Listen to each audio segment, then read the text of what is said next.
Hi there, Aries. Thank you for joining me for your year 2017 forecast, and welcome to the new year. It begins with the sun at the top of your solar horoscope, as usual, in the sign of Capricorn, which is all about your life goals, ambitions, and key aims. But Mercury, the planet of communication, is also in this sector too, but it is tracking backwards as the year begins. The retrograde can set the tone for the rest of the year.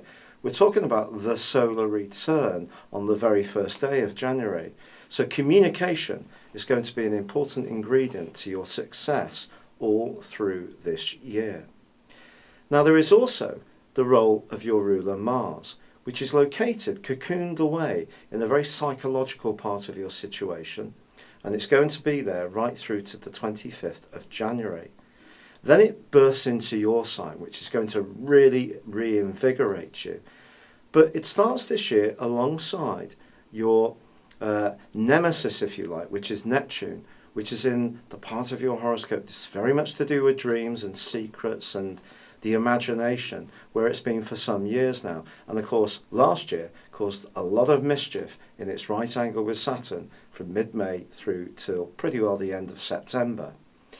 Now, as you enter into this new year, Neptune therefore can erode a little bit of your drive because of its location so close to Mars. Mars is about desire, and in the 12th house, it can see you having some surprising yearnings for things. It could be for someone from your past. It may be that someone from your past is going to come back into your world, but there can be some distortion. I have to be really honest about that. Mars's desire, linked to Neptune's deceptiveness at times, could see you go for an option that's not good for you. It's important, therefore, that if you're buying something or considering a route in your life, that you really check out whether you're comfortable at the base of your feelings. You could get involved in something that's not so good for you, and that can be any time in 2017. But it doesn't have to be this way, because the most influential planet, without any question at all, is going to be Jupiter. And Jupiter is in your sector of relating, and it's forging some marvellous links this year, and a few challenging ones as well. So the story isn't all going to be about this subconscious energy. It can be about your ambitions, it can be about the need for clarity in your communication, but it's also going to be about how you develop cooperation, how you develop collaboration with others, how you knit in with people, your relationships with the world at large, as well as those with people at the very intimate core of your existence. And what helps you with this in 2017 is the role of Venus, because she starts the year in Aquarius. It's only going to be there for a few days, but it's significant. And I think this Venus beginning for you just helps you to detach a little bit more and be a little bit more patient and see the big picture around some of your closest and most intimate ties. Because on the 2nd of January there is a full moon, and this full moon occurs in the sign of Cancer, and therefore is opposing your goals and ambitions by potentially the need of your emotions. And both these aspects, or these influences, these positions, are being T-squared by the expansive energies of Jupiter. So whether it's work or personal home and family needs, your relationships are the key to this year, and your instincts are going to be crucially important into how you make progress. Because that's what Mars conjunct Neptune is about. It's about being guided by your instincts in the right kind of way and not being tempted down avenues which are not good for you. However, I think it is for you in particular going to be when Mars bustles into your sign on the 26th of January that you really start to get your mojo as you start to embrace with the challenges and opportunities that this new year offers. Now, I mentioned that Jupiter begins this year as it ended last year in the sign of Libra, which gives you so many opportunities to really become much more conscious of how you're viewed by other people and how you interact with them. And if you can work on building those links with others, then this is going to be a very fascinating year for you, at least round to October, when Jupiter on the 11th makes its way into the sign of Scorpio. But in the first 2 months of this year, Jupiter is in opposition with Uranus in your sign. Now, Jupiter's about growth, and Uranus is about more unpredictable energies. It's more about freedom. It's about the desire to do as we will, particularly in your sign, where it's much more radical and random. So there could be times in the first couple of months of this year when you almost want to really go for it on something and not consider so much what the consequences could be. And that is something you need to guard against. So any kind of get-rich-quick scheme or getting involved with someone who seems to be hugely larger than life and fun to be with, but you need to be asking yourself the question, are they really going to be nurturing? Are they really going to be somebody who's helpful in the longer term? Which Uranus and Jupiter are not going to consider quite so much. But ironically, Jupiter is forging an absolutely delicious link with Saturn for the first 2 months of this year. And this gives us the opportunity to be more expansive, but in a way which is going to grow in a constructive manner. And because Saturn itself is also forging a fine alliance with Uranus, if we can go about that growth and be open-minded to things, but also be conscious of the need for security, we get the right balance. So there is an opportunity for new developments to come into your situation, especially around relationships, new experiences, new locations, knowledge, especially linked to perhaps you taking the initiative. But I think all the time you need to stay grounded and tune in to your sixth sense, which is going to be so important throughout this year. So as Mars takes possession of your sign at the end of January, so the traction and energy and propulsion in your situation are going to really start to go forwards. But on the 11th of February, there is a full moon. In fact, it's actually a lunar eclipse. And this lunar eclipse occurs in your sister fire sign of Leo. But it's going to be forging an amazing link to that trio of planets of Uranus, Jupiter and Saturn, which are going to be so influential throughout this year. And it's basically saying to you that when it comes to your creative talents, don't sacrifice them because you're worried about what other people will think about you, or whether they'll judge you, or whether they're a little bit different and innovative, or you want to live life a little bit more on the edge. Then go for it. That's basically what this lunar eclipse is telling you to do.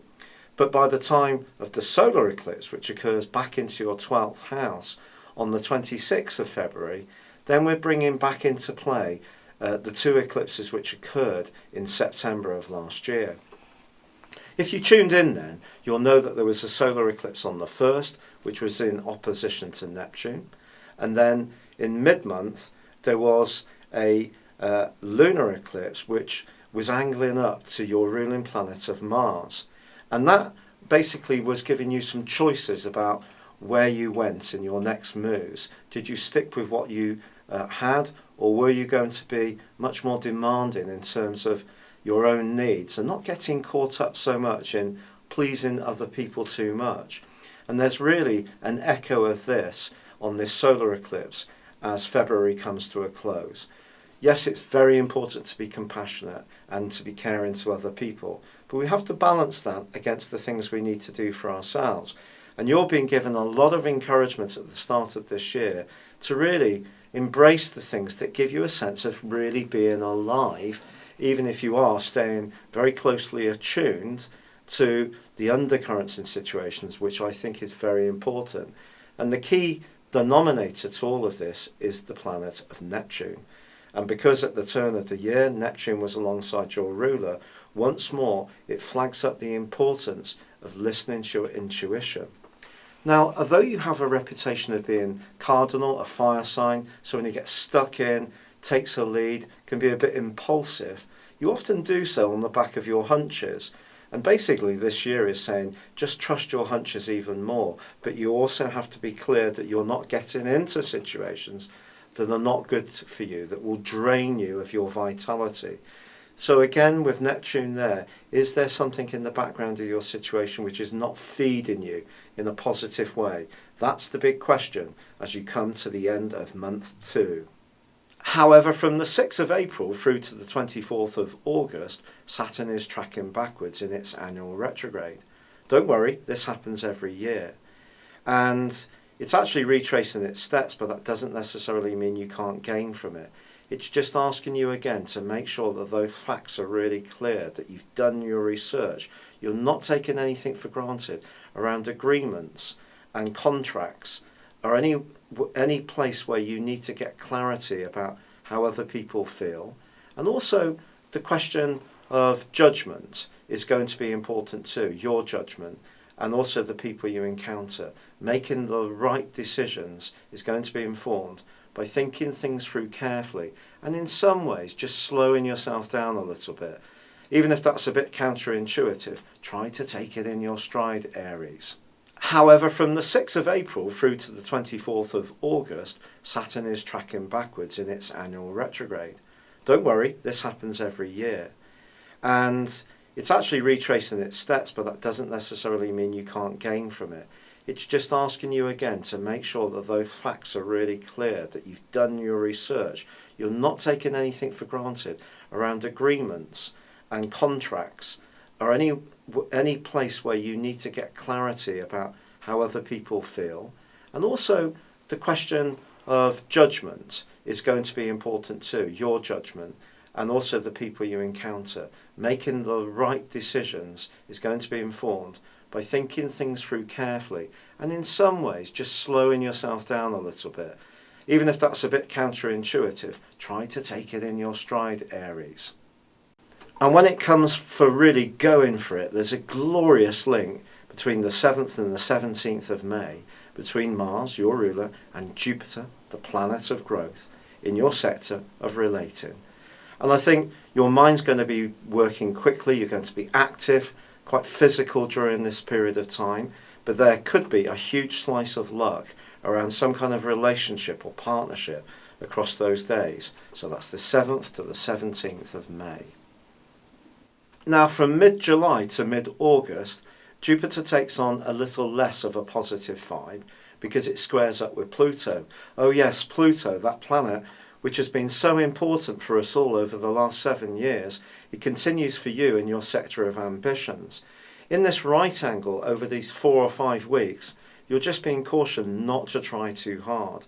Might does not make right, and Pluto has got caught up in some fairly ferocious influences.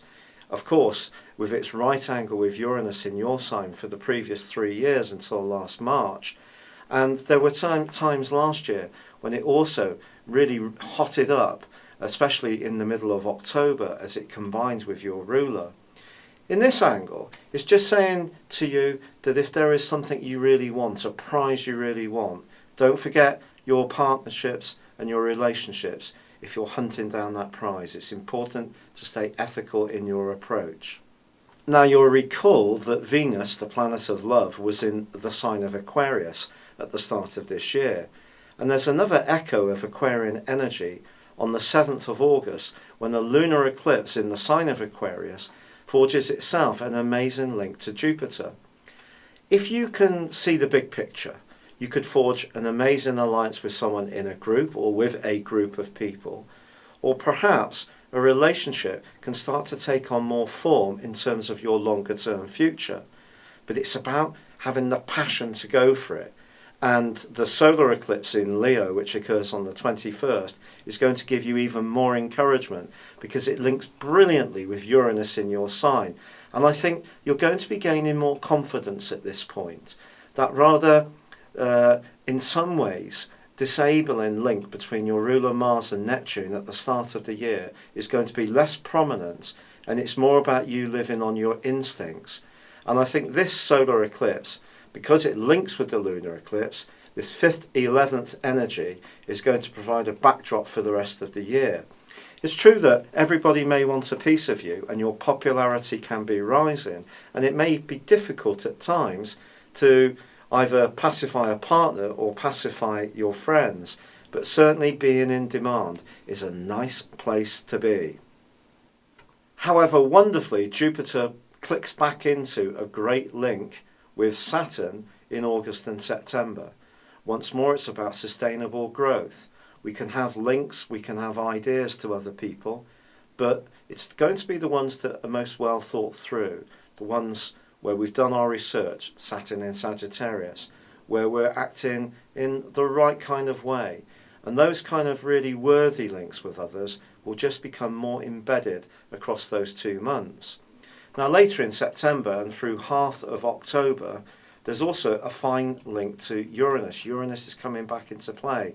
So you won't have to let your realism pulverise your passion. There's going to be no need for that pretty well all of this year. But that takes us through to the 11th of October, and Jupiter finally says au revoir to your sector of relationships.